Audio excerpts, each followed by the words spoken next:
어떤 배도 몰래 정박하지 못하도록 감시하라. 내가 어르신의 장사를 방해했습니까? 김만덕 객주가 사죄해야 한다. 마을에 태풍이 분다고. 저게 뭐야? 나를 아직 잊지 않았는가? 날이...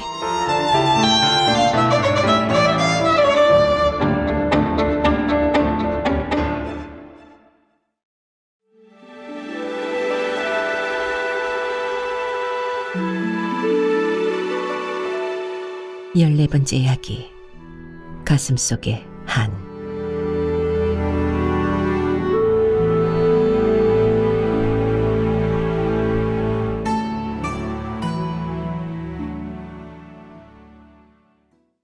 만덕의 객주가 커지면서 여객 주인권을 맡은 만덕은 얼마 지나지 않아 포구 주인공까지 갖게 되었다. 이에 앞서 만덕은 인액은 조억수에게 객주의를 분담시켜 전라도 지방은 인액은, 경상도 지방은 조억수가 맡게 했다. 장선달은 객주를 총괄하게 하고 지부책을 기록하는 자, 창고를 관리하는 자, 상인들을 관리하는 자를 따로 임명했다. 각자의 능력에 따라 이를 분담시키자 능률이 훨씬 많이 올랐다. 인액은과 조억수는 서로 경쟁하면서 이익을 도모하여 제주의 상권을 만덕이 뒤흔들게 되었다. 그러자 포구를 관리하는 한필재가 포구를 넘기겠다고 퉁명스럽게 말했다. 나는 도저히 능력이 안 되니 손을 떼겠소. 보살께서 포구를 맡으시오. 한필재는 불만이 가득한 얼굴이었다. 내가 어르신의 장사를 방해했습니까? 그렇지 않소. 내가 혼자서 이익을 취하려고 했습니까? 그렇지 않소. 그런데 어찌하여 포구를 포기하려고 하십니까? 내가 아무리 열심히 해도 상인들이 보살님만 따르니 무슨 도리가 있겠소? 포구를 어르신만큼 잘하는 분은 없습니다. 허나 포구에서도 내 말보다 보살님의 말이 법으로 통하니 소용이 없어. 만덕은 잠시 생각에 잠겼다.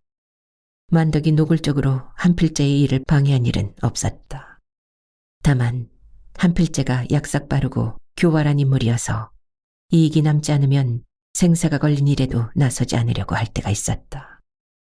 돈보다 사람이다. 한필재는 흉년에 가격을 흥정하다가 실패하자 쌀을 실은 배를 정박하지 못하게 한 일이 있었다. 만덕은 그 말을 듣고 쌀을 실은 배를 정박시키지 않으면 한필재와 거래 관계를 끊겠다고 선언했다. 포구 주인권을 내가 갖고 있는데 감히 나에게 도전을 해? 오늘부터 어떤 배도 정박하지 못하게 하라. 한필재는 대노하여 수하들에게 영을 내렸다. 이건 술값이다. 술이나 마시면서 어떤 배도 몰래 정박하지 못하도록 감시하라. 한필재는 수하들에게 술값까지 주었다. 배가 포구에 들어오지 못하면 장사를 할 수 없습니다. 육지에서 물건이 들어와야 팔지 않습니까? 인혜근과 조억수가 만덕에게 달려왔다. 한필재가 배를 못 들어오게 하니 어떻게 합니까? 한필재와 타협을 하십시오. 미안하다고 하면 될 것입니다. 그렇게는 할 수 없어요. 만덕은 한가하게 부채질을 하면서 웃었다. 마님, 장사를 안 하실 생각입니까? 장사를 왜 안 하겠어요? 그것보다 두 분은 쌀을 사 모으세요. 쌀이요? 조금 있으면 추수할 때가 되어서 쌀값이 떨어질 텐데 왜 지금 쌀을 사십니까? 인혜근이 어리둥절하여 만덕을 쳐다보았다. 만덕은 날이 덥지 않은데도 한가하게 부채질을 하고 있었다. 이제 곧 쌀이 부족하게 될 겁니다.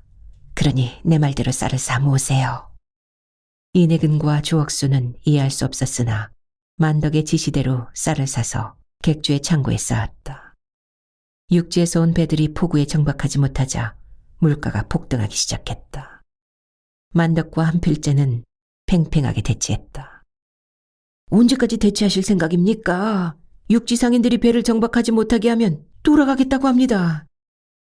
포구에서 일을 하는 고용인들이 한필재에게 달려와 웅성거렸다. 김만덕 객주가 사죄해야 한다. 한필재는 눈에서 불을 뿜으면서 소리를 질렀다. 김만덕 객주는 결코 사죄하지 않을 것입니다. 배들이 정박하지 못하면 장사를 못해. 객주가 문을 닫을 건가? 김만덕은 열흘도 못 버틸 것이다. 한필재는 군방대에 담배를 말아 피우면서 웃었다. 이 기회에 김만덕의 코를 납작하게 해놓아야 한다고 생각했다. 딸이 포구의 고용인들이 쌀이 떨어졌다고 아우성입니다. 쌀이 떨어져? 쌀이 떨어지면 사면 될 거 아니야. 쌀을 살 수가 없습니다. 아직 추수를 하지 않았는데다 김만덕 객주가 쌀을 전부 사들여 시중에 쌀이 없습니다. 포구 관리인의 말에 한필재는 가슴이 철렁했다. 배들을 포구에 정박하지 못하게 하여 타격을 받은 것은 오히려 포구의 고용인들이었다. 이런 젠장. 그러면 시골로 돌아다니면서 쌀을 사야 할 거 아니야? 한필재는 이를 부드득 갈았다. 이미 시골로 사람을 보냈습니다. 객주는 어차피 장사를 해야 하니까 계속 문을 닫고 있을 수 없을 것이다. 한필재는 포구를 계속 봉쇄했다. 열흘이 지나자 육지에서 온 배들이 하나 둘씩 돌아가기 시작했다. 딸이 배들이 모두 돌아갑니다.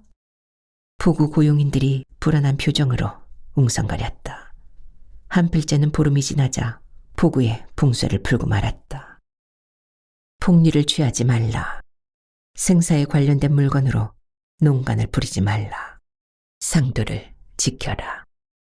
만덕은 객주와 거래를 하는 상인들에게 3가지 원칙을 철저하게 지키게 했다.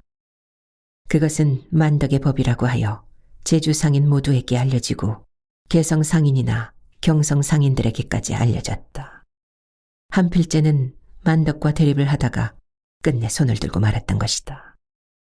만덕은 한필재의 포구 주인권을 인수했다. 만덕이 여객 주인권에 이어 포구 주인권까지 획득하면서 제주의 모든 상권이 만덕의 수중에 들어왔다.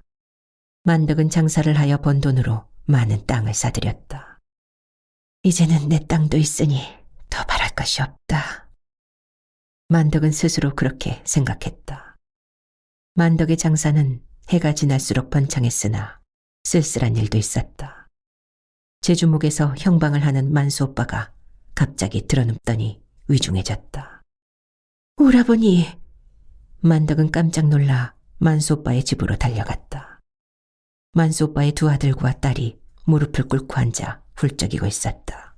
왔구나.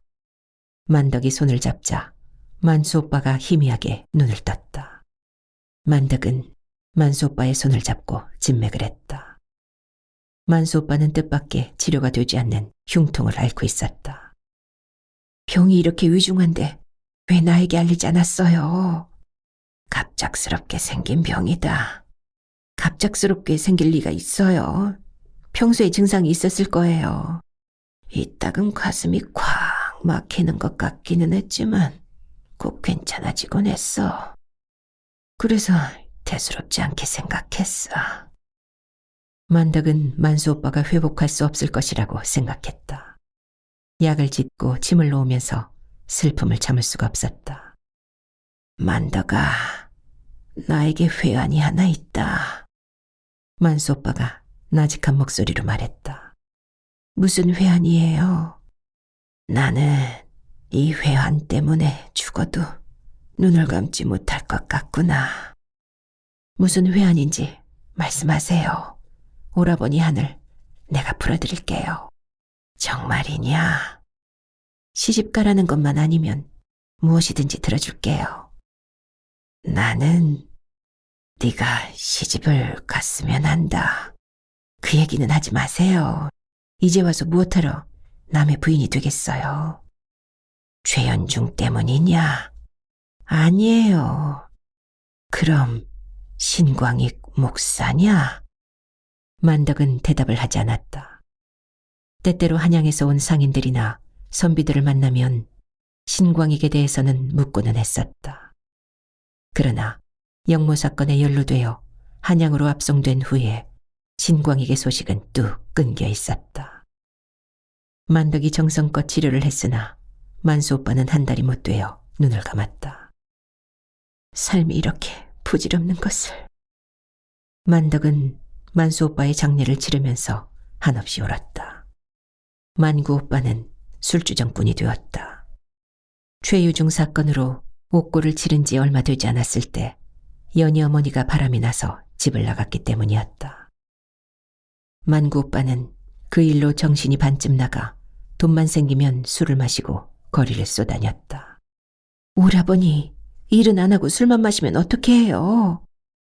만덕은 만구 오빠를 볼 때마다 화를 냈다. 돈을 잔뜩 벌어서 뭘 하려고 그래? 죽을 때 가져가려고 그래? 만구 오빠는 돈을 주지 않으면 훔쳐서 가지고 나가 술을 마셨다. 만덕은 만구 오빠를 객주에 출입하지 못하게 했다. 만구 오빠는 거린이 되어 떠돌아다녔다. 오라버니, 내 속 좀 그만 썩여요. 만구 오빠가 길에서 쓰러지자 만덕은 집으로 데리고 와 눈물로 호소했다. 그러나 만구 오빠는 다시 집을 뛰쳐나가 술에 취해 다니다가 거리에서 죽었다.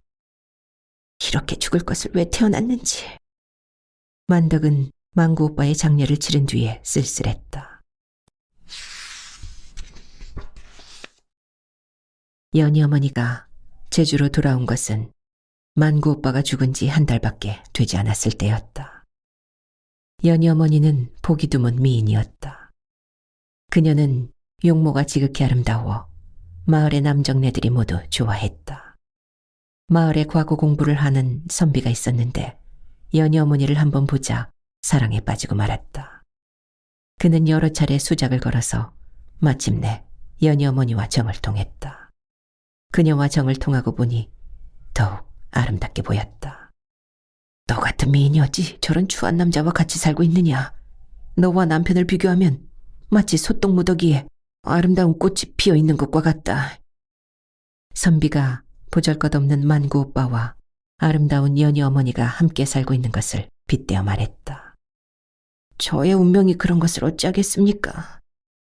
연희 어머니도 한숨을 쉬면서 대답했다. 연희 어머니는 만구 오빠와 함께 살고 있었다. 만구 오빠와 함께 살고 있었으나 정이 들지 않았다.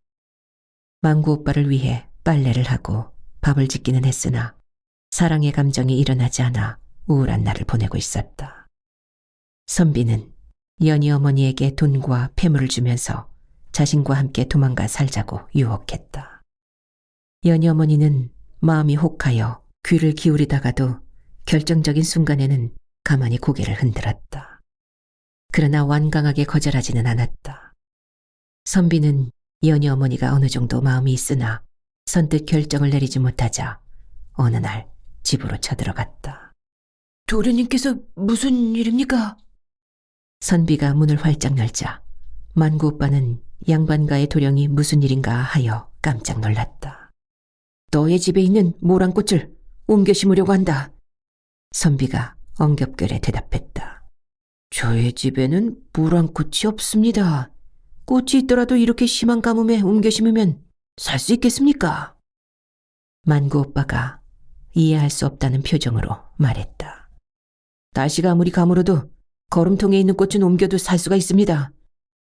여인이 선비에게 은밀한 눈짓을 보내면서 말했다. 자신도 만구 오빠를 떠나고 싶다는 의사를 표시한 것이다. 날씨가 아무리 가물어도 거름통에 있는 꽃은 옮겨도 살 수가 있습니다. 연희 어머니는 날이 갈수록 만구 오빠가 싫어져서 그와의 삶을 거름통에 비유한 것이다. 살림도 궁색할 뿐더러 사는 재미가 없었다. 선비는 연희 어머니가 자신에게 마음을 열고 있다는 것을 알고 경상도 양산지방에 집을 한 채 사놓은 뒤에 연희 어머니를 데리고 야반도주했다.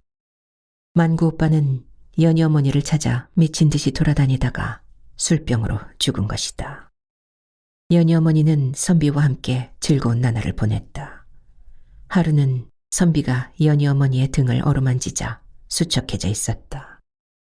몸이 허약해진 것 같소.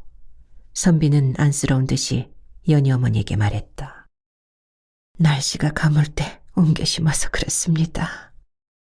연희 어머니가 쓸쓸하게 웃으면서 대답했다. 선비도 내색하지 않고 쓸쓸하게 웃었다. 하루는 선비가 생선을 사가지고 왔다. 연희 어머니가 생선을 다듬어 회를 떠서 술상을 차렸다.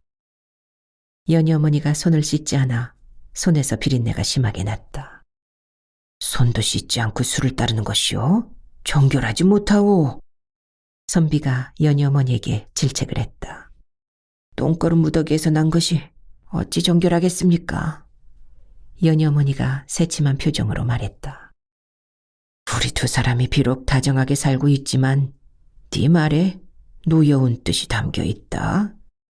아마 너는 옛 서방을 잊지 못하고 있는 것 같구나. 그러면 돌아가거라. 선비가 한숨을 쉬면서 말했다. 연희 어머니는 그렇게 말하여 망구 오빠가 죽은 지 한 달 만에 돌아오게 된 것이다. 제주에서는 갓과 웅담이 전국 최고의 상품이었고 그 밖에 미역 전복 같은 수산물과 간의 수공업품이 육지로 팔려나갔다. 육지에서는 개성 상인들이 가져오는 인삼과 비단을 비롯하여 각종 면직물이 제주에서 환영을 받았다. 그런데 개성 상인이 인삼값을 몇 배나 올렸다. 그자는 지난해에 인삼값을 5배나 올려받았다. 그런 자가 싣고 온 배는 건의포에 정박하지 못하게 하라. 만덕은 개성 상인들이 인삼값을 5배나 올리자 그 배를 건의포에 들어오지 못하게 했다. 우리와 거래를 하지 않으면 제주에서는 인삼을 구경도 하지 못할 것이다. 개성 상인들도 만덕에게 맞서 포구에 배를 대지 않고 바다 위에서 버티었다. 그러나 바다 위에서 열흘 이상 버티는 것은 불가능했다. 결국 개성 상인들이 만덕에게 사과하고 인삼값을 적정선에서 책정하여 팔았다. 육지에서 오는 상인들이 때때로 막대한 이익을 챙기기 위해 시가의 몇 배로 물건값을 올리는 일이 종종 있었다. 만덕은 이러한 악덕 상인들이 건의포의 상선을 정박하지 못하게 하는 포구 주인권을 행사하여 악덕 상인들이 발을 붙이지 못하게 했다. 15번째 이야기. 태풍과 해일로 물에 잠긴 제주도.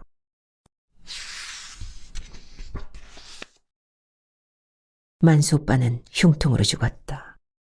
만덕은 만수 오빠를 생각할 때마다 가슴이 타는 것 같았다. 만수 오빠는 조용한 성품이어서 큰 소리 한 번 낸 일이 없었다. 형방의 딸과 혼인을 하여 아들 둘, 딸 하나를 낳았다. 큰아들은 제주목에서 책방으로 일을 하고 있고 둘째 아들은 만덕의 의원에서 의수를 배우고 있었다. 막내는 이름이 윤희로 만덕이 거두어 키우고 있었다.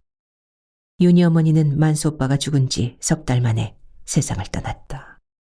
만덕이 몇 번 진맥을 했으나 병명을 알 수 없었다.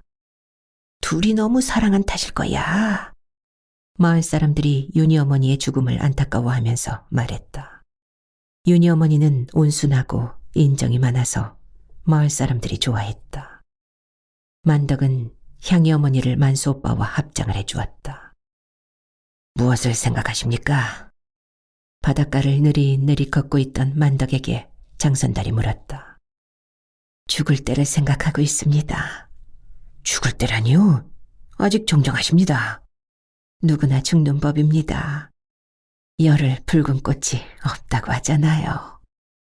만덕은 끝없이 밀려오는 파도를 망연히 바라보았다. 죽을 때가 되었다고 생각하니까 가슴에 회한이 하나 있습니다. 어떤 회한이요? 평생을 나를 따르면서 그림자처럼 살아온 사람이 있습니다. 그 사람은 일말의 후회도 없을 것입니다.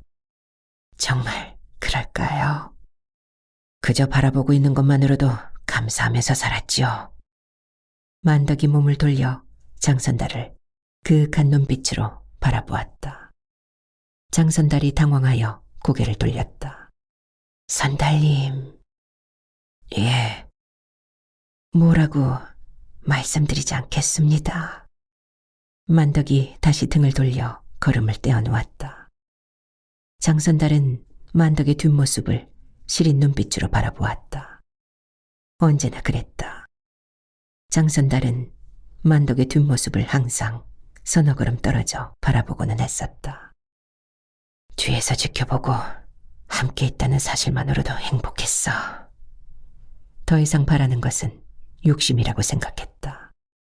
좋아하는 사람이라면 눈빛만 마주할 수 있어도 좋고 향기를 맡을 수만 있어도 좋았다. 더 이상 가까이 다가가면 산산이 부서져 버릴 것 같아 오랜 세월 그림자로 살았었다. 그때 장선달은 무엇인가 크게 흔들리는 것 같았다. 만덕이 갑자기 몸을 부르르 떨었다. 만덕은 계속 걷다가 땅과 산을 보고 다시 땅을 보았다. 만덕은 바닷가를 걸으면서 무엇인가 찾는 듯한 움직임을 하고 있었다. 무엇을 하시는 게지? 장선달은 만덕의 얼굴이 불안해 보이자 가슴으로 서늘한 기운이 밀려오는 것 같았다. 밤에는 바람이 불겠어요. 지난 계산년처럼 큰 바람이 불겠어요. 계산년이라면 마을에 태풍이 분다고 알려야 해요. 어서 돌아가요. 만덕이 하늘을 바라보고 있다가 바쁘게 걸음을 떼어놓기 시작했다. 만덕은 지난 수십 년 동안 인력을 기록하면서 기후 변화를 예측해왔다. 그녀의 예측은 신기할 정도로 잘 맞아서 장선달도 놀라고는 했다. 만덕은 집으로 돌아오자 마을과 관아에 사람을 보내 큰 바람이 불고 많은 비가 올 것이라고 알렸다. 인력을 들춰보자 계산년의 상황과 똑같았다. 바람을 피하기에는 너무 늦은 것이 아닐까? 만덕은 뜰 앞에 있는 오동나무 잎사귀가 검푸르게 살랑대는 것을 보면서 그렇게 생각했다.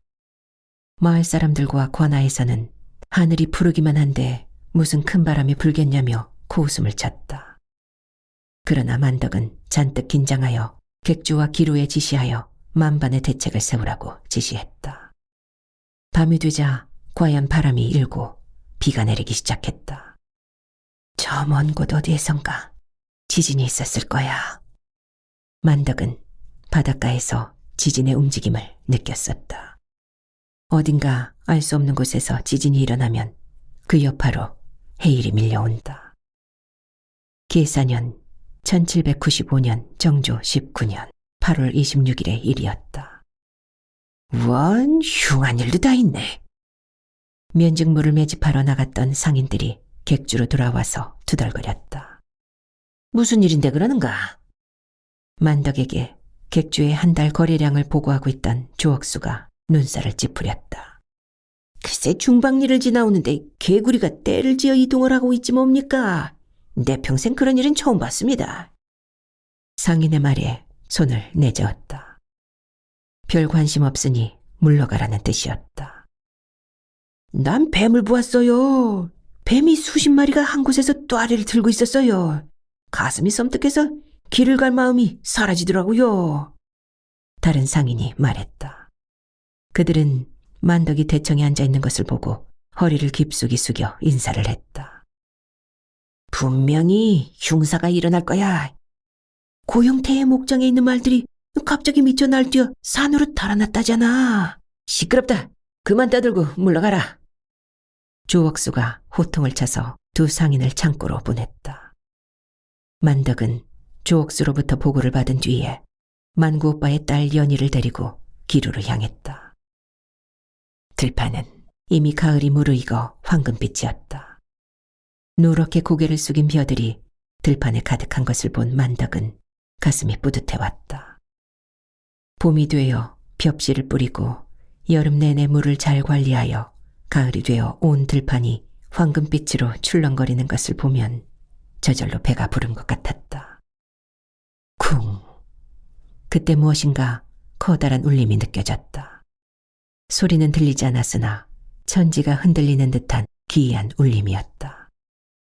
왠지 불안한 생각이 든다. 만덕은 기린각에 이르자 인력에 상인들이 하던 이야기를 기록했다. 밤이 되자 바람이 일고 비가 내리기 시작했다. 비의 양도 적지 않았으나 바람이 시간이 지날수록 거칠어졌다. 바다에서 달려오는 바람이 허공에서 비명을 질러대고 나뭇가지들이 미친 듯이 나부꼈다. 세상에 뒤집히려나? 무슨 날씨가 이렇게 뒤숭숭해? 개월이 대청에 앉아있다가 사방을 둘러보았다. 등롱 안에 있는 등불이 깜빡거렸다. 나는 이불을 뒤집어 쓰고 자야겠어. 나이 먹으니 초저녁잠이 많아지네. 그런데 왜 칠성이는 산으로 간다고 수선을 떤 거야? 운영이 하품을 하면서 건넌방으로 갔다. 인력을 들여다보고 있던 만덕은 문득 깜짝 놀랐다. 칠성이는 기린각에서 허드렛 일을 하는 종으로 계사년에 바닷물이 넘치던 이야기를 만덕에게 해주었었다. 그런 칠성이 산으로 갔다는 것은 놀라운 일이었다. 정말 바닷물이 넘치려는 조짐인가? 만덕은 소름이 끼치는 듯한 기분이 들었다. 계사년에 바닷물이 넘친 일이 있어. 지진으로 인하여 생기는 해일 조석파로 그때 개구리가 떼를 지어 이동하고 말들이 미쳐 날뛰었어. 고양이들이 지붕 위로 올라가고 산보다 높은 파도가 덮치고 바닷물이 넘쳤지. 그때 많은 사람들이 죽었어. 내가 그때 10살이라 똑똑히 기억하고 있어. 만덕은 칠성의 말을 기억하고 몸서리를 쳤다. 그의 말과 오늘의 상황이 너무나 똑같았다. 산으로 도망가야 한다. 그런데 누가 내 말을 믿을 것인가? 만덕은 객주에 사람을 보내 객주에 있는 사람들을 모두 기루로 오게 했다. 객주는 포구에 있었기 때문에 바다가 넘칠 때 가장 위험했다. 의원에도 사람을 보내고 연희 어머니와 향이 어머니도 데리고 오게 했다. 사람들은 비바람 속에서 만덕이 부르자 불만이 가득하여 웅성거리면서 몰려왔다. 일부는 오지 않고 그대로 잠을 잤다. 여러분들이 나를 실성했다고 해도 상관이 없어요. 오늘 중으로 조석파가 올 것이니 모두 산으로 피해야 돼요. 만덕이 사람들에게 말했다. 이 비바람 속에서 어떻게 산으로 올라갑니까? 이내근이 비를 흠뻑 맞아 몸을 떨면서 물었다. 올라가지 않으면 죽을 거예요. 살고 죽는 것은 한순간에 일어나는 일이니 잘 판단하세요. 만덕이 단호하게 말했다. 이내근의 얼굴이 딱딱하게 굳어졌다. 기생들은 믿을 수 없다는 표정이었다. 난 안 가. 나도 안 가. 기생들이 불만이 가득하여 투덜거렸다. 그러나 만덕이 강력하게 지시하자 기루를 나섰다. 선두에는 이내근이 서고 만덕이 뒤에 섰다. 아이들은 어른 남자들이 업거나 앉고 기루를 나섰다. 기루를 나오자 비바람이 세차게 몰아쳤다. 만덕은 사람들을 기루 바로 뒤에 산으로 데리고 올라가면서 밧줄을 잡고 따라가게 했다. 캄캄한 밤중이라 길을 잃을 수도 있고 골짜기로 굴러 떨어질 수도 있었다. 기생들 몇몇은 산으로 가기 싫다면서 기루로 돌아갔다. 대체 이게 무슨 고생이야? 객주에서 온 상인들이 산으로 오르면서 투덜거렸다. 그래도 아무도 다치지 않고 산을 오를 수 있었다. 한참 동안 비를 맞고 산을 오르자 중턱쯤에 불빛이 하나 보였다. 그 오두막집에는 뜻밖의 칠성이 혼자 앉아 있었다. 이 늙은이가 왜 여기 와 있는 거야? 사람들이 칠성이를 손가락질했다. 불을 피우고 좁히 앉아요. 만덕이 사람들에게 지시했다. 비를 맞아 사람들이 모두 물에 젖은 생쥐꼴을 하고 오들오들 떨고 있었다. 오두막집에서 산 아래를 내려다보자 사방이 캄캄한 가운데 아수라의 울부짖음이 들리는 것 같았다. 저게 뭐야? 산 아래를 내려다보고 있던 이내근이 경악하여 소리를 질렀다. 만덕이 밖을 내다보자 산처럼 거대한 파도가 마을을 덮치고 있었다. 그것은 마치 누워있던 바다가 일어나는 것처럼 기괴하고 공포스러웠다. 마을이 물에 잠긴다. 바닷물이 넘치고 있어. 사람들이 다투어 소리를 질렀다. 만덕은 생전 처음 보는 광경에 넋을 잃었다. 처음에는 놀라서 소리를 지르던 사람들도 점점 기운이 떨어지고 낙담하여 주저앉았다. 산처럼 거대한 조석파는 몇 번이나 마을을 후려쳤다. 비바람은 새벽이 되어 날이 부옇게 몰아칠 때까지 그치지 않았다. 그러나 날이 부옇게 밝아오자 바람이 먼저 잦아들기 시작했다. 그러나 빗줄기는 더욱 굵어지고 있었다. 조석파로 인해 저지대의 마을과 농가가 모두 물에 잠겼다.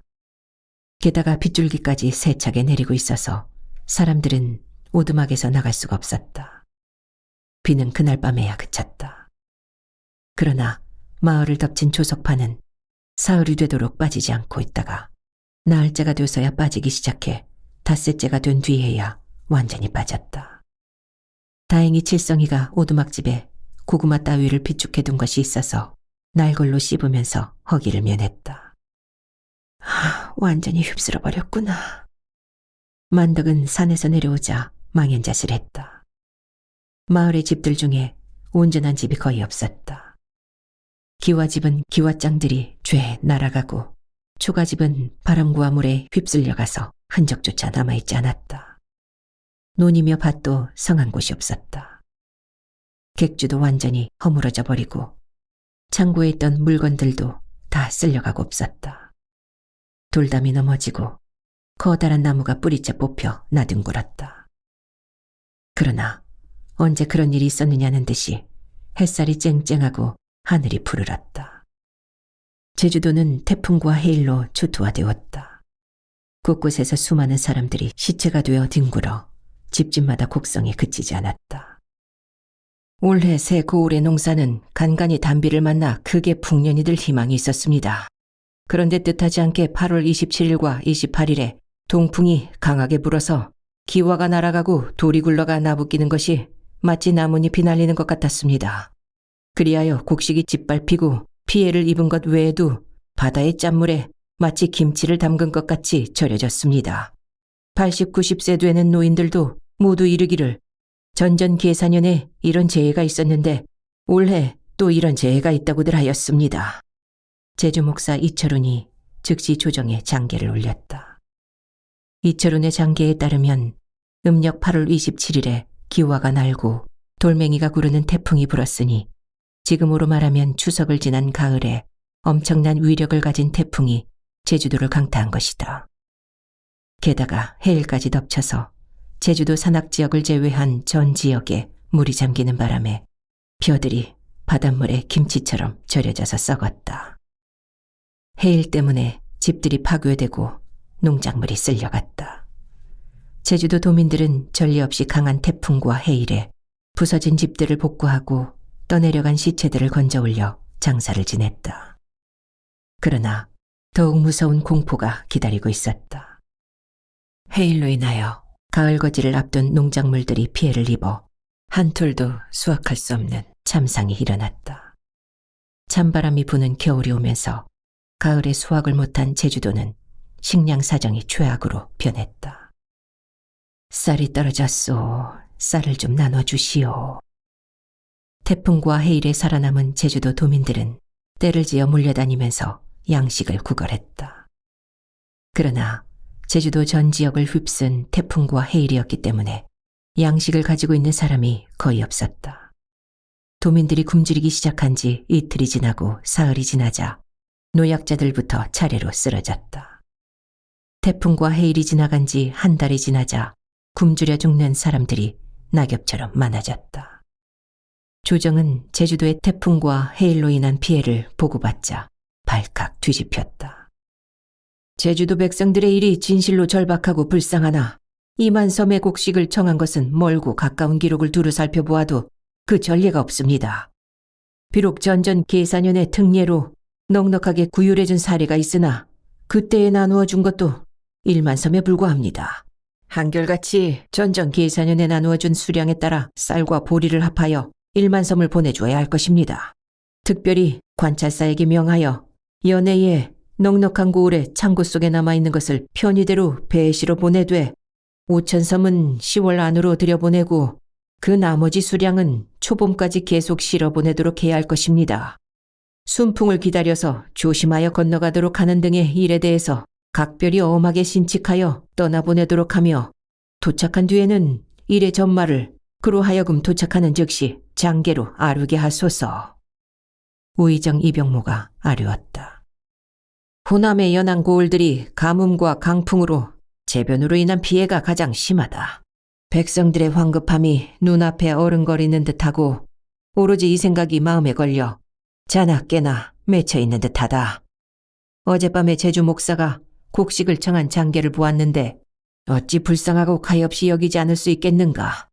수만 명의 생명을 구원하여 살려주는 것이 이 배로 곡식을 실어다주는 한 가지 일에 달려있는 것이다.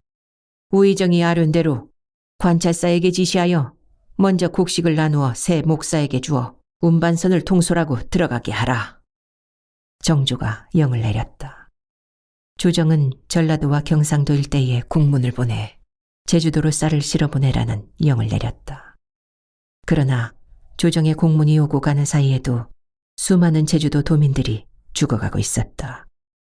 조정의 구휼미가 도착하기 전에 백성들이 굶어 죽어 골목과 집집마다 시체가 즐비하고 곡성이 그치지를 않았다. 참으로 참혹하다. 만덕은 식량이 없어서 굶어 죽어가는 백성들을 보고 가슴이 아팠다.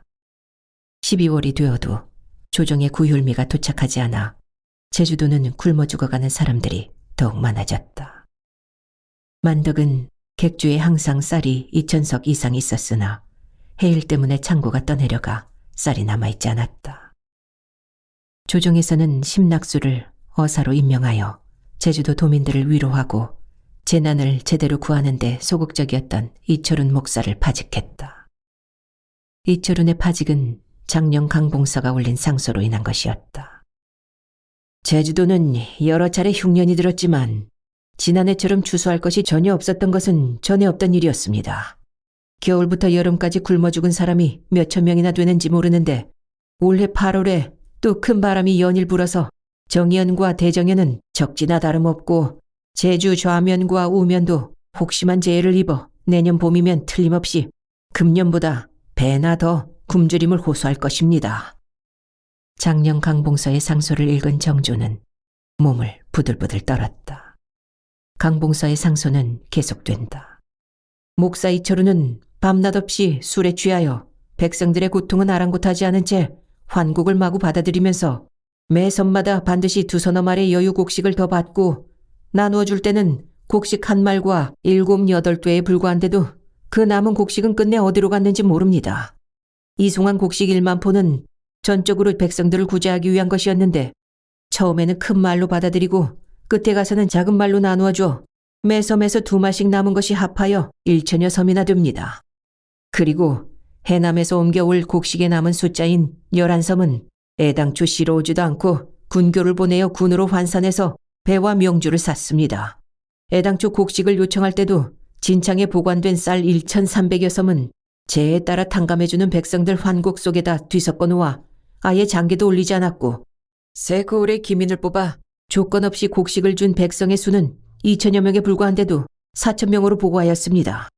이리저리 주선하여 마련한 곡식이 300섬에 지나지 않으면서 600섬이라고 보고하였습니다. 그리고 전 명월, 만호, 고환록이 자진하여 바친 곡식은 쌀 60섬과 벼 60섬에 지나지 않는데도 500섬으로 보고하였습니다. 강봉서의 상소에는 목사 이철훈이 재난을 당한 제주도 도민들을 제대로 구원하지 않았다고 맹렬하게 비난하고 있었다. 작년에 굶어 죽은 백성의 수를 네가 말하였는데 이를 보니 참으로 말을 하고 싶지 않다. 육지의 백성들이 굶주려 전전하면서 다른 곳으로 갔어도 그들이 다시 돌아와 살기를 기대하는 뜻에서 그런 현상이 나타나는 대로 도백을 엄중히 징계하고 있는데 섬 안에서 굶어 죽은 자가 몇천 명이나 되는지 모른다고 하니 전때에도 들어보지 못하였고 후대에도 들어보지 못할 일이라고 하겠다. 설령 소문으로 전하는 말이 사실과 틀려서 1,000이 줄어 100이 되고 100이 또 줄어 10이 된다 하더라도 어찌 흉년을 탓할 일이겠는가. 마치 내가 구렁텅이에 밀어넣은 심정이다. 본 제주목에 목사다운 신하가 있었던들 이런 말이 어찌 노예 입에서 나왔겠는가. 그것 말고도 백성들을 학대하고 나라의 곡식을 도둑질한 따위의 허다한 죄과는 모두 허용할 수 없는 죄에 해당한다. 나라에 법이 없으면 그만이지만 그와 같은 목사를 즉시 그 범죄 사실을 명확히 조사하여 크게 징벌하지 않아서야 되겠는가. 정조가 치를 떨면서 비답을 내렸다. 대신들과 의논하였더니 영의정 홍락성이 말하기를 이철훈 외주에는 당연히 잡아다가 엄중히 조사하여 사실을 밝혀내고 법대로 처단해야 됩니다. 그러나 다만 염려되는 바는 잡아온 뒤에 그가 스스로 사형에 해당되는 죄임을 알고 한결같이 변명만 한다면 일말리 바닷길을 사실을 밝히기 위해 가고 오고 하자면 적잖은 세월을 허비하게 될 것이고 또 그 흉년을 막 겪고 나자 금년에도 흉년을 면하지 못하여 백성들이 신음하는 참상이 이런 지경에 이르렀으니 의당 위로하여 정착해 살도록 하는 조치가 있어야 될 것입니다. 그 밖에 불법을 저지른 여러 문제들도 낱낱이 조사하여 그 범죄 진상을 밝혀내야 할 것이니 안핵 어사를 보내 철저히 조사하여 보고하게 하고 그 죄를 분명히 가려 처리해야 할 것입니다. 이철훈에게는 우선 그 섬에다 정배하는 법을 적용했다가 어사의 장문이 있기를 기다려 잡아다가 법대로 처리하고 고한록에게 내린 상전을 환수하는 건은 그 죄가 곡식의 섬수를 허위로 불려서 임금을 속였으니 잡아다가 신문한 후 엄히 다스리는 것이 타당하겠습니다 하였습니다. 비변사에 아뢰었다. 어차피 사실을 조사하고 백성들을 정착시키고 하는 일을 조금 더 늦출 수 없으니 우선 그 임무에 적합한 강명한 사람을 사나 어사를 따질 것 없이 당상 3품 또는 3사 중에서 통틀어 뽑아 아뢰도록 하라. 그리고 조사를 어느 곳에서 해야 할 것이며 법은 어떤 법을 적용해야 할 것이며 이철훈에 대하여 조사하기 이전에 우선 어떻게 처리해야 할 것인지와 이 상소문 내에 언급된 미처 품처하지 못한 여러 조항들에 대해서도 시임 대신들에게 다시 논의한 후 원님 대신에게 비변사 낭청을 보내 상세히 물은 다음 간간히 적어 올리도록 하라. 강봉서의 상소에 굶주린 인구가 2,000명인데 그 배나 되는 숫자로 턱없이 보고하였다 하고 또 굶어 죽어서 골짜기를 메운 시체가 몇천 명이나 되는지 모른다고 하여 그 말이 서로 모순이 있는 것 같다. 강봉서를 불러다가 자세하게 조사하라. 장령 강봉서는 의정부의 조사를 받았다. 굶어 죽은 섬 사람들의 수를 신이 하나하나 명확하게 알지는 못합니다마는 별돌이 한 곳으로 말하더라도 주민이 불과 100여 호인데 굶어 죽은 사람이 80여 명이나 됩니다. 한 마을이 이지경이니 온 섬을 미루어 알 수 있지 않겠습니까? 신이 고향에 내려간 시기가 6월 말, 7월 초였는데 도로와 마을 사이에 죽은 사람이 잇따라 있어서 듣고 보기에 지극히 애처로웠습니다. 대략적으로 논하자면 진유를 하거나 하지 않았거나를 따질 것이 없이 굶주림 때문에 죽은 사람이 아마 수천 명뿐이 아닐 것입니다. 그 밖에 여러 가지 범법한 일들은 민간에 전해지는 말들이 파다하고 무사람 눈을 가리기는 어려운 것 아니겠습니까? 신은 정말로 사실에 의거하여 말한 것입니다. 강봉서가 의정부의 신문에 대답했다. 심낙수는 어사 겸 제주 목사에 임명되어 제주도의 상황을 철저하게 조사한 뒤에 보고서를 올렸다. 신이 새 고을을 순무하는 임무를 띠고 1월 7일 제주에서 떠나 바닷가를 따라 돌면서 새 고을과 9 진보를 두루 돌아보고 14일에 제주로 돌아왔습니다. 제주로 돌아왔습니다. 순행하는 길에 오리나 심리마다 남녀노소들이 연달아 떼를 지어 제가 탄 말에 빙 둘러서 앞을 다투어 말하기를 유놈 책자를 모두 듣거나 읽었습니다. 전하께서 섬사람들을 이토록 극진히 생각하시어 흉년을 당한 저희들의 어려운 목숨이 지금까지 살아있습니다. 이는 모두 작년에 육지에 곡식을 옮겨서 보내준 전하의 은택 덕분입니다. 라고 하면서 목이 매우 흐느끼면서 눈물을 줄줄 흘리는 사람까지도 있었습니다. 심낙수는 전 목사 이철훈의 죄에 대해서도 아뢰었다. 대체로 새 고을에 굶어서 죽은 사람의 숫자가 600여 명에 이를 정도로 많아서 얼핏 보아도 극히 놀랍습니다. 그런데 봄과 여름 사이에 섬 전체에 전염병이 크게 성하였고 거듭 흉년이 들어서 병든 사람은 굶어서 죽고 굶은 사람은 병들어 죽었는데 조건 없이 지급하여 구제한 하루치의 양식이 장정은 5호에 불과했으니 굶주리고 병든 사람을 일일이 온전하게 살리는 데에 방도가 없습니다. 이른바 굶어 죽었다는 것도 여러 날 곡식이 떨어진 것이 아니라 모두가 부황이 나서 죽은 사람들이고 보면 상정으로 헤아려볼 적에 관장이 된 사람이 고의로 수수방권하여 그렇게 돌보지 않았을 리는 없을 것입니다. 그러나 옮겨온 곡식과 환곡으로 이익을 취하여 마구 낭비하고 굶주리는 사람 수와 진유된 곡식의 수량을 허위로 기록하여 숫자를 채운 따위의 일은 설사 스스로 말하게 하더라도 오로지 한 마음으로 굶주린 사람을 구제했다고는 말하지 못할 것입니다. 심낙수는 이철훈이 직무를 태만하게 했다고 보고했다. 네가 바다를 무사히 건너가서 백성들의 마음이 위로가 되었다. 대체로 말과 글이 오히려 이처럼 사람들을 감동시킬 수 있단 말인가. 여러 가지 폐단은 편리한 대로 바로잡아서 섬에 사는 백성들이 삶을 즐기고 생업에 편안히 종사하도록 하라. 작년에 흉년이 들어 백성들의 신음하는 소리가 저러하다는 것을 이미 들었는데 만일 그 죄를 형편없는 목사에게만 넘긴다면 흉년만을 죄로 여기는 것보다 더 심한 부끄러움이 된다. 대체로 목사를 적임자로 뽑지 못한 것도 곧 조정의 책임이다. 너는 가장 많은 사람들이 굶어 죽은 곳에 가서 고아와 과부들을 모아서 제단을 설치하고 제문을 읽으면서 위령제를 지낸 다음 그 사실의 전말을 장문하라.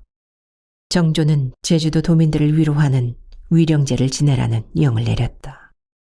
만덕은 태풍과 해일이 지나가자 곧바로 산에서 내려와 객주와 기류를 복구하기 시작했다. 제주는 저지대의 태반이 황폐화되어 있었다. 이철훈이 장계를 올려 조정에 보고했으나 조정의 조치는 신속하지 않았다. 사람들이 굶어 죽는다고 합니다. 조억수가 장사를 하기 위해 나갔다가 돌아와 침울한 얼굴로 말했다. 제주목에서 백성들을 구혈할 것입니다. 게다가 추수가 시작되었으니 쌀이 나올 것입니다. 만덕은 대수롭지 않게 생각했다. 태풍과 해일로 피난을 하지 않았던 기생들도 셋이 죽고 객주에 남아있던 상인들도 둘이나 죽었다. 객주의 물건들도 대부분 유실되어 이재민들을 도울 방법이 없었다. 만덕이 땅에 묻어두고 있던 돈도 일부만 찾을 수 있었다. 만덕은 벌어들인 돈으로 땅을 사고 나머지는 항아리에 담아 뒷곁에 묻어두었다. 그런데 그 돈마저 대부분 사라진 것이다. 추수할 때가 지나자 여기저기서 백성들의 원성이 높았다. 누렇게 익은 벼 포기들이 바닷물이 넘치는 바람에 소금에 절인 배추처럼 흐늘흐늘하고 나달은 썩어 있었다.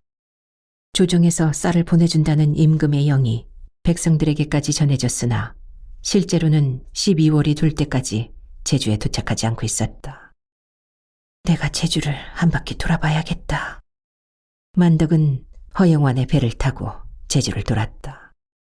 그러자 많은 사람들이 굶주리고 있다는 사실을 알 수 있었다. 별도리는 100호, 약 500명의 주민들이 살고 있었으나 굶어 죽은 백성이 80명이나 되었다. 나주와 해남은 곡창이니 그곳에 가서 쌀을 사오시오.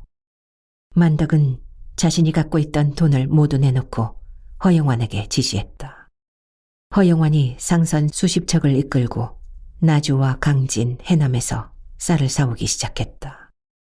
만덕은 육지에서 쌀이 도착하자 관청에 보내 백성들에게 나누어 주도록 했다. 관청에서 쌀을 나누어 준다는 말을 듣고 굶어서 앙상하게 말라 뼈와 해골만 남은 백성들이 관청으로 달려갔다. 관청에서는 굶주림이 심한 백성들부터 만덕의 쌀을 나누어 주었다. 우리를 살린 사람은 만덕이다. 백성들이 다투어 만덕을 칭송했다. 신임 이우연 목사는 제주도 흉년 구제 상황을 조정에 자세하게 보고하면서 만덕의 일도 아울러 보고했다. 남자들도 하기 어려운 일을 한 부녀자가 있다. 만일 만덕에게 소원이 있다면 쉽고 어려운 일을 가리지 말고 들어주라. 정조가 이우연에게 영을 내렸다. 16번째 이야기. 임금을 만나고 금강산을 구경하다.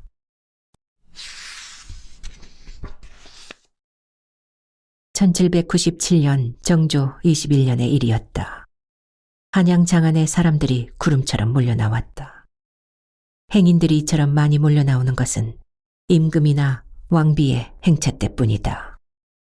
남대문에서 창덕궁으로 향하는 길이 메워지자 포졸들이 이를 밀어내느라고 땀을 흘렸다. 제주 기생 김만덕이 한양으로 들어오는 날이었다. 아직 그녀가 탄 말이나 술에는 보이지 않았다. 그런데도 사람들이 길을 가득 메우고 웅성거리고 있었다.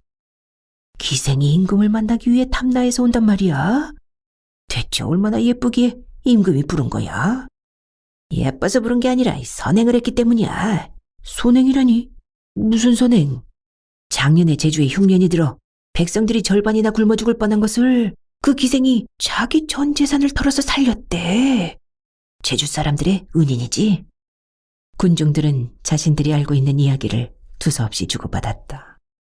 그런데 기생이 중동이라는 것이 사실인가? 중동이 뭐야? 한눈에 눈동자가 2개가 있다는 것을 중동이라고 그러는데 이 기생이 중동이라는 거야. 만덕에 대한 소문이 갖가지로 퍼지면서 그녀가 조선 제1의 미인이라는 소문과 중동이라는 소문까지 널리 퍼지고 있었다. 만덕은 육지에 도착하자 각 고을에 있는 역참의 환대를 받으면서 한양으로 올라왔다. 온다! 누군가 소리를 지르자 사람들이 일제히 웅성거렸다. 과연 영마에 비스듬히 앉아서 오는 만덕이 보였다. 기생이니 전모를 썼고 화려한 흰 저고리와 붉은 치마 차림이었다. 부채로 살짝 얼굴을 가린 탓에 자세히 보이지는 않았으나 하얀 살결에 눈이 크고 맑았다. 콧날은 오뚝하고 붉은 입술이 봉긋하여 천하의 절색이라는 것을 알 수 있었다. 과연 자색이 뛰어나군. 만덕의 모습을 본 선비들을 비롯하여 군중들이 감탄하여 수군거렸다. 만덕의 역마를 끌고 있는 것은 역참의 포졸이다. 역마는 임금이 있는 창덕궁으로 향하는 것이 아니라 좌의정 채제공의 집으로 향했다. 군중들이 깜짝 놀라서 그녀의 역마를 따라 채제공의 집으로 향했다. 만덕은 채제공의 집에 이르자 말에서 내려 조신하게 걸어들어가 사랑채에 앉아있는 채제공에게 절을 올렸다. 먼 길에 오느라고 고생이 많았다. 거처를 마련해 줄 테니 여독을 풀도록 하라. 채제공은 만덕에게 거처를 마련해 주었다. 감사합니다. 만덕이 고개를 들고 채제공을 쳐다보았다. 정조의 신임을 받아 영중 추부사를 지내고 다시 좌의정을 지내고 있는 채제공이다. 제주에서 한양까지 올라오는 것은 오랜 시간이 걸리는 일이었다. 이튿날 채제공은 만덕으로부터 제주도의 자세한 상황을 들었다. 그녀가 기생일을 하던 이야기를 하자 채제공의 얼굴에 잔잔하게 미소가 번졌고 남자들을 거느리고 험한 뱃사람들과 장사를 한 이야기를 하자 무릎을 치면서 탄복했다. 제주 기생 만덕이 한양에 당도했습니다. 채제공이 정조에게 아뢰었다. 만덕은 몇 살이나 되었으며 어떤 여인인가? 만덕은 기생과 의녀의 일을 하였고 제주의 포구 주인권을 얻어 많은 돈을 번 상인입니다. 나이는 50에 이르렀고 여전히 미색이 있었습니다. 대비께서 보고 싶어 하시니 궐에 들게 하라. 민가의 여자가 함부로 궐에 출입할 수 없으니 여의반수에 명한다. 정조는 선예청에 영을 내려 만덕이 한양에 머무는 동안 물자를 풍족하게 지급하게 했다. 이어 대궐로 들어오라는 영을 내렸다. 만덕은 각 전을 차례로 방문하여 인사를 올렸다. 네가 천한 기생의 신분으로 굶주린 백성을 구제하였으니 장하다. 어찌 의기라고 하지 않겠느냐. 정순대비 김씨가 칭찬을 했다. 반궁하옵니다. 제주도는 한양에서 1만리라고 하는데 과연 그러한고? 리수가 얼마나 되는지는 알 수 없으나 부산이나 나주에서 배를 타고 열흘이 더 걸립니다. 오호, 참으로 먼 곳에 있지 않느냐. 정순대비 김씨는 만덕에게 비단과 놀이개 등 후한 상을 내렸다. 제주는 탐나라고 한다던데 육지에서 얼마나 떨어져 있는가? 정조의 부인인 효이왕후 김씨도 만덕에게 제주도에 대한 것을 물으면서 점심을 대접하고 많은 상을 주었다. 비빈과 궁녀들까지 칭송을 아끼지 않자 그녀는 황송하여 어쩔 줄을 몰랐다. 만덕은 마침내 영조를 아련하게 되었다. 가까이 오라. 내 의로운 기생의 손을 잡아보아야 하겠다.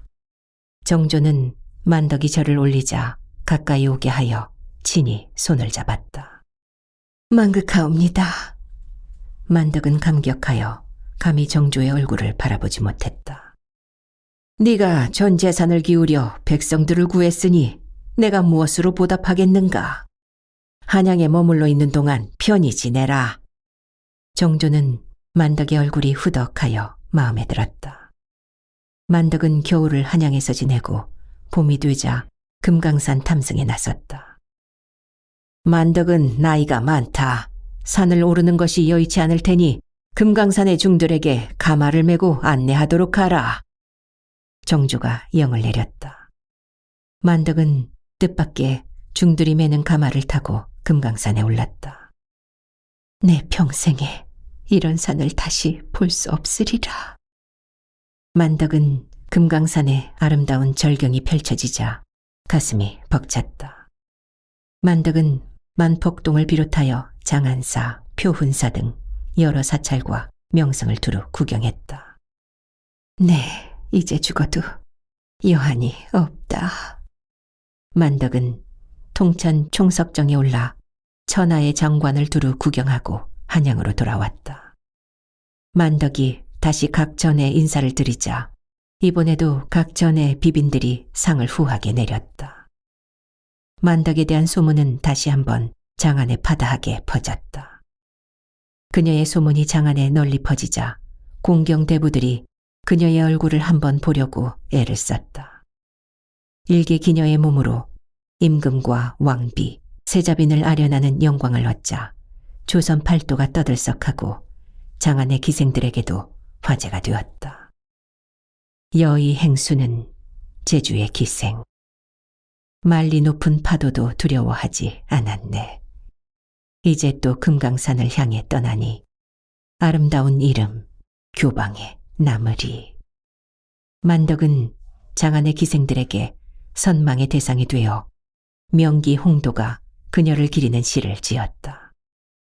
만덕의 이야기는 기녀들뿐이 아니라 장안 한량들에게도 크게 화제가 되었다. 무엇보다 만덕이 제주의 거상이고 과부라는 사실이 한량들에게 몸살을 앓게 했다. 게다가 만덕은 누가 꺾어도 탓을 할 수 없는 노류 장화, 기생 출신이었다. 한량들이 다투어 그녀를 유혹하려고 접근했다. 그대가 돈이 많다고 한양의 악소배들이 접근하는 모양인데 어찌할 것인가? 채제공이 만덕을 불러 물었다. 소인의 나이 50이 넘었습니다. 어찌 악소배들의 꼬임에 넘어가겠습니까? 만덕이 웃으면서 조용히 대답했다. 악소배들이 그대의 미모를 칭찬하면서 접근하면 어찌할 것인가? 당치 않습니다.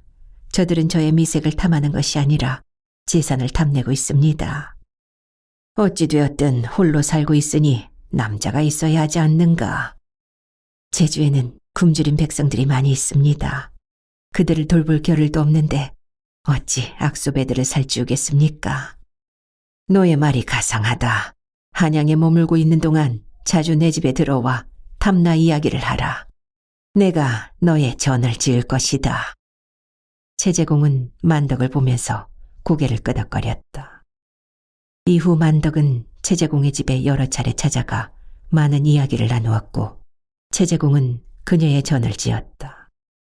이때 그녀의 눈이 겸 눈동자라고 하여 장안의 화제가 되었던 것이다. 세상에 눈동자가 4개인 여자가 어디 있다는 말인가? 정약용은 괴이한 소문이 퍼지자 만덕을 집으로 초대하여 한담을 나누다가 물었다. 너의 눈이 중동이라는 것이 사실이냐? 그렇습니다. 만덕이 다소곳이 대답했다. 무릇 궁실과 누대와 초목을 비롯하여 모든 사물과 사람들이 너의 눈에는 하나가 둘로 보이느냐? 그렇지는 않습니다. 그렇다면 너는 중동이 아니다. 어디 눈을 가까이 보자. 정약용은 만덕에게 가까이 다가가서 눈을 자세히 들여다보았으나 흑백의 눈동자가 보통 사람과 다른 것이 없었다. 정약용은 만덕이 중동이라는 소문이 널리 퍼진 것은 사람들이 허망한 것을 좋아하여 헛소문이 퍼진 것이라고 개탄했다. 사람의 동자에 눈동자에 비치는 사람의 형체가 있는 것은 사람의 얼굴이 동자에 비친 때문이다. 누대가 동자에 비치면 작은 누대가 되고 초목이 동자에 비치면 작은 초목이 되니 그 작은 모양이 있는 것은 바로 사람이 이 물건을 본 까닭이다. 그러니 만일 동자가 두 개인 경우라면 한 동자가 각각 작은 모양의 물건을 하나씩 비출 것이니 둘로 보이지 않겠는가? 정약용은 논리적으로 중동이 아니라고 만덕에게 설명을 해주었다. 만덕은 당대의 지식인인 정약용과 많은 대화를 나누었다. 여러 달을 한양에서 머문 만덕은 마침내 제주로 돌아가게 되어 채제공에게 하직 인사를 올렸다. 이승에서 두 번 다시 대감의 얼굴을 배울 수 없게 되었습니다. 만덕은 채제공에게 하직 인사를 올리면서 눈물을 비오듯이 흘렸다. 진시황과 한무제는 모두 삼신산이 있음을 말했다. 사람들이 우리나라의 한라산을 영주라고 하고 금강산을 복례라고 하니 그대는 제주도에서 자라 한라산의 백록담을 보고 이제 금강산을 두루 구경했다. 삼신산 가운데 두 곳을 둘러보았으나 천하의 남자들 가운데도 그대만한 이는 없을 것이다. 이제 떠나면서 아녀자의 나약한 태도가 있는 것은 무엇인가? 채제공이 웃으면서 손수 쓴 만덕전을 건네주었다. 만덕은 채제공이 쓴 책을 가슴에 품고 남쪽으로 내려가기 시작했다. 천안 삼거리에 이르렀을 때 말을 탄 사대부가 가까이 왔다. 한양에서 제주는 일말리길 잠시 술 한잔을 하고 가겠는가? 흰 수염의 선비가 온화하게 웃으면서 말했다. 나리는 사또. 만덕은 옆을 돌아보고 더 이상 말을 할 수 없었다. 그는 심내복 영무 사건에 연루되어 한양으로 압송되었던 신광익이었다. 하하하, 나를 아직 잊지 않았는가? 제주 목사 신광익일세. 나리. 만덕의 눈에서 두 줄기 눈물이 흘러내렸다. 반가운 사람을 만나면서 어찌 눈물을 흘리는 것인가? 그대가 돌아가면 현생에서 다시 만날 수 없을 것 같아 이별의 술을 준비했네. 길이 머니 한 잔 마시고 가는 것이 어떤가? 신광익은 길가에 있는 정자에 술상을 준비해 놓고 있었다. 만덕이 정자에 올라 절을 올리려고 하자 신광익이 만류했다. 절은 왜 하는가? 그대가 한양에 올라왔다는 말을 듣고 한번 보려고 했네. 나리, 그간 얼마나 많은 고초를 겪으셨습니까? 다 지나간 일이지. 그래도 제주에서 그대를 만난 것이 꿈결처럼 그리웠네. 소인도 나리를 몹시 그리워했습니다. 만덕의 눈에서 다시 눈물이 흘러내리기 시작했다. 만덕과 신광익은 정자에서 술잔을 주고받았다. 만덕이 따르면 신광익이 마시고 신광익이 따르면 만덕이 마셨다. 날은 따뜻하고 잎잎이 푸른 수양버들이 실바람에 하늘거리면서 춤을 추었다. 만덕은 신광익과 작별하고 수양버들 나뭇가지 사이로 멀어지기 시작했다. 만덕이 부르는 노랫소리가 바람결을 타고 아득하게 들려왔다. 높은 산, 산상봉 외로운 소나무. 누구를 믿고서 왜 홀로 앉았나. 신광익은 정자 기둥에 기대어 아득하게 멀어져 가고 있는 그녀의 노랫소리를 들었다. 신광익의 입이 저절로 열리면서 노랫가락이 낮게 흘러나왔다. 백록담 올라갈 땐 누이 동생 하더니 한라산 내려오니 신랑 각시 하는구나.